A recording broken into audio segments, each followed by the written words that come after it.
Hər ömür bir iz buraxır. Amma elələri var ki, təkcə izi ilə yox, işığı ilə yadda qalır.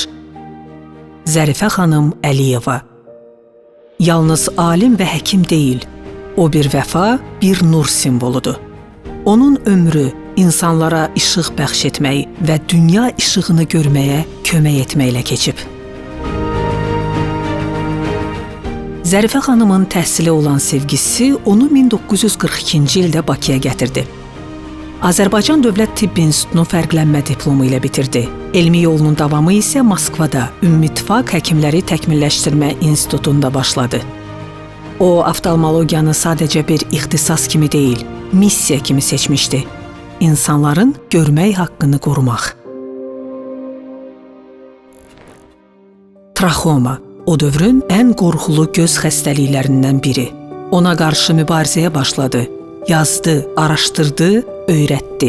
Sənaye sahəsində çalışan insanların göz sağlamlığı onun üçün prioritetə çevrildi. Şəkərli diabetdə göz xəstəlikləri, gözün mikrocərrahiyyəsi kimi fundamental əsərlərə imza atdı. Elm yolunda zirvələrə yüksəldi. Tibb elmləri doktoru, professor, Azərbaycan Milli Elmlər Akademiyasının həqiqi üzvü oldu. Bu tədqiqatlar SSR miqyasında nümunəyə çevrildi. Zərifə xanım üçün həkimlik yalnız diaqnoz qoymaq deyildi. O bunu bir həyat fəlsəfəsinə çevirmişdi. Həkim və xəstə arasında etimad, onun fikrincə, dərmanın təsirindən də güclüdür. Tibbi etika və deontologiya məsələlərinə xüsusi yer ayıran Zərifə Əliyeva həkimin yüksək vəzifəsi, tibbi etika və əxlaq kimi əsərlərində bu baxışları geniş şəkildə izah etmişdir. Onun həmkarları deyirdi, Zərifə xanım həm peşəkar, həm də mükəmməl insan idi. Ömrünün 30-cu baharı, 8 noyabr 1954-cü ildə Zərifə xanım həyatını Azərbaycanın müasir tarixində misilsiz rol oynayan bir liderlə, Heydər Əliyevlə birləşdirdi.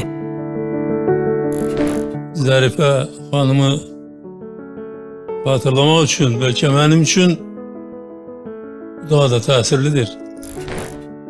Çünki Zərifə xanım mənim həyat yoldaşımdır.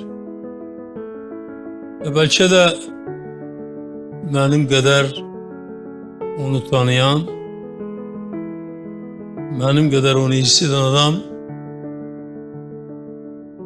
olmayıbdır. Hətta onun valideynləri də bəlkə onu təbidir ki, təsliyiblər, böyüdüblər, təhsil veriblər, ona həyat veriblər. Ancaq mən ondan həyat qurandan sonra bircə yaşadığımız evrində təbidir ki, mənim fikirlərim bütün onun haqqında deyilənlərdən daha da genişdir. Bu evlilikdən 2 övladı, Sevil və İlham dünyaya gəlir. Zərif, qayğıkeş və mehriban bir ana olan Zərifə xanım övladlarını həyata hazırlayan ilk müəllim, ilk dost oldu. Ailədə tərbiyəni, valideynlərin münasibətlərini görərək alırdı. Və əlbəttə 70-ci illərdə Heydər Əliyev Azərbaycanda birinci katib vəzifəsində işlədiyi dövrdə Heydər Əliyevin həyat yoldaşının əlbəttə ki, müxtəlif imtiyazları ola bilərdi, müxtəlif üstünlükləri ola bilərdi. Ancaq Zərifə xanım çox sadə bir insan idi. Heç vaxt bürüzə vermirdi ki, Heydər Əliyevin birinci katibin həyat yoldaşıdır. Həmişə onun yanında sadə insanlar olurdu, sadə insanların əhatəsində olurdu. Çox təvəzzükar idi və o çalışırdı ki, hər kəsə köməklik göstərsin.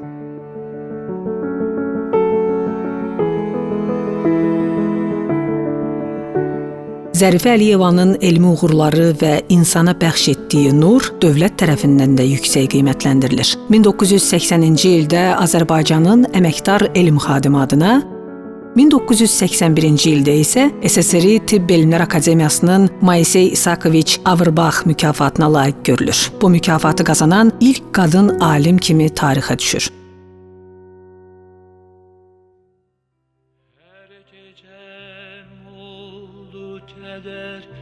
Qüssə fəlakət sənsiz.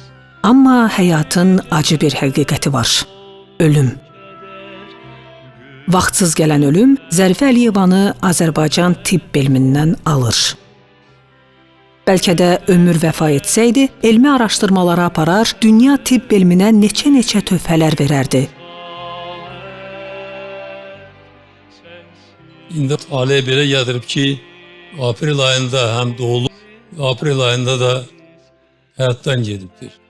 Xatirimdədir, Moskvada xəstəxanada müalicə olarkən onun artıq ağır xəstəliyə düçar olduğunu bilərkən mən bir arzu edirdim ki, o doğum gününə qədər, anadan olan gününə qədər yaşasın. Ancaq mənim borcum yerinə yetirilmədi. Aprelin 15'inde vefat etti. Bugün ölkə üzrə müxtəlif səhiyyə və elm müəssisələri Zərifə Əliyevanın adını daşıyaraq onun elmi və insani mirasını yaşadır. Həmçinin doğulduğu Naxçıvanda da poliklinika və Şaxtaxtı kənd orta məktəbi onun adını daşıyır.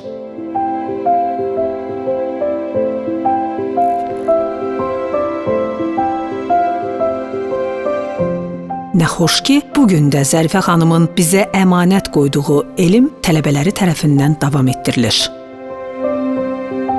Bugün aprel ayı Zərifə Əliyeva kimi unudulmaz bir şəxsiyyətin doğumunu və əbədi xatirəsini yaşadan tarix kimi anılır.